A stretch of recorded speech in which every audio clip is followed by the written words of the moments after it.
Shalom sahabatku, kembali sebelum kita merenungkan kebenaran firman Tuhan di pagi hari ini, mari kita sama-sama berdoa. Bapa kami yang baik, terima kasih ya Tuhan buat pagi hari ini. Kami berterima kasih dan mengucap syukur untuk kebaikan-Mu dalam kehidupan setiap kami. Sekarang kami ingin kembali untuk mendengar dan belajar tentang kebenaran firman-Mu. Biar lewat kebenaran firman-Mu, sepanjang hari ini kami terus dituntun dan diarahkan. Amin. Pagi hari ini, kita akan kembali merenungkan kebenaran firman-Nya dengan tema rohani atau agamawi. Mari kita buka Alkitab di dalam kitab Amos pasal 5 ayat 4 sampai dengan ayat yang ke-6. Demikian firman Tuhan.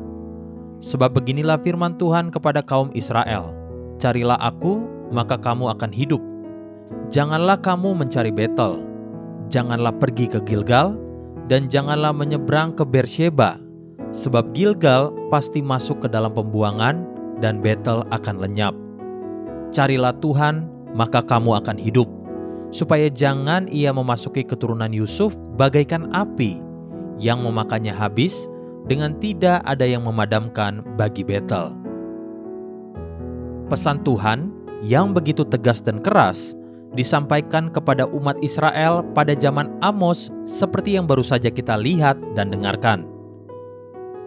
Tuhan membuat sebuah kontras yang sangat mendalam dengan pesan, carilah aku, maka kamu akan hidup. Namun pada saat yang bersamaan, Tuhan juga berkata, janganlah kamu mencari Betel, janganlah pergi ke Gilgal, dan janganlah menyeberang ke Beersheba, sebab Gilgal pasti masuk ke dalam pembuangan dan Betel akan lenyap. Baik Bet-El atau Betel yang artinya adalah rumah Allah, Gilgal maupun Beersheba, semua itu adalah simbol-simbol rohani yang dituliskan di dalam Alkitab. Namun semua itu bukan Tuhan. Dengan tegas Tuhan menyatakan kepada Israel, carilah Tuhan, maka kamu akan hidup. Bukan mencari simbol-simbol Tuhan atau mengejar sekedar hal-hal agamawi. Lalu apa sebenarnya yang membedakan orang yang benar-benar mencari Tuhan dan akan hidup dibandingkan dengan orang-orang yang hanya mencari atau mengejar agamawi? Apabila kita membaca lebih jauh di Amos pasal 5, mulai dari ayat yang ke-7 dan seterusnya, judul yang dituliskan di situ adalah melawan perkosaan keadilan. Amos pasal 5 ayat yang ke-7 dan ayat 11 sampai ayat yang ke-12 menuliskan, hai kamu yang mengubah keadilan menjadi ipuh dan yang mengempaskan kebenaran ke tanah.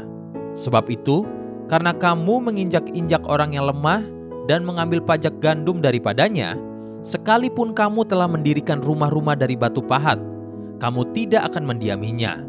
Sekalipun kamu telah membuat kebun anggur yang indah, kamu tidak akan minum anggurnya. Sebab aku tahu bahwa perbuatanmu yang jahat banyak dan dosamu berjumlah besar. Hai kamu yang menjadikan orang benar terjepit, yang menerima uang suap dan yang mengesampingkan orang miskin di pintu gerbang. Kemudian Amos pasal 5 ayat 21 sampai ayat yang ke-24 berkata, aku membenci, aku menghinakan perayaanmu dan aku tidak senang kepada perkumpulan rayamu.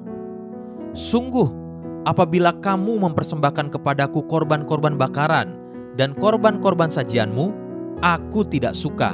Dan korban keselamatanmu berupa ternak yang tambun, aku tidak mau pandang. Jauhkanlah daripadaku keramaian nyanyian-nyanyianmu, lagu gambusmu tidak mau aku dengar. Tetapi biarlah keadilan bergulung-gulung seperti air, dan kebenaran seperti sungai yang selalu mengalir. Inilah hal-hal sederhana yang Tuhan nyatakan tentang sikap hidup orang-orang agamawi, namun sesungguhnya tidak mencari Tuhan.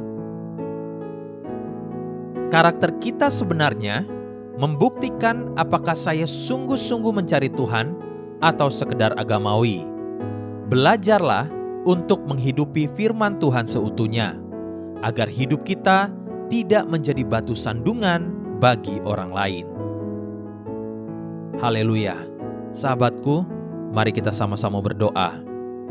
Terima kasih Tuhan untuk kebenaran firman-Mu yang telah memperingatkan setiap kami, agar kami terus sungguh-sungguh mencari Engkau, bukan sekedar agamawi yang kami lakukan. Amin. Jesus loves you, and so do I.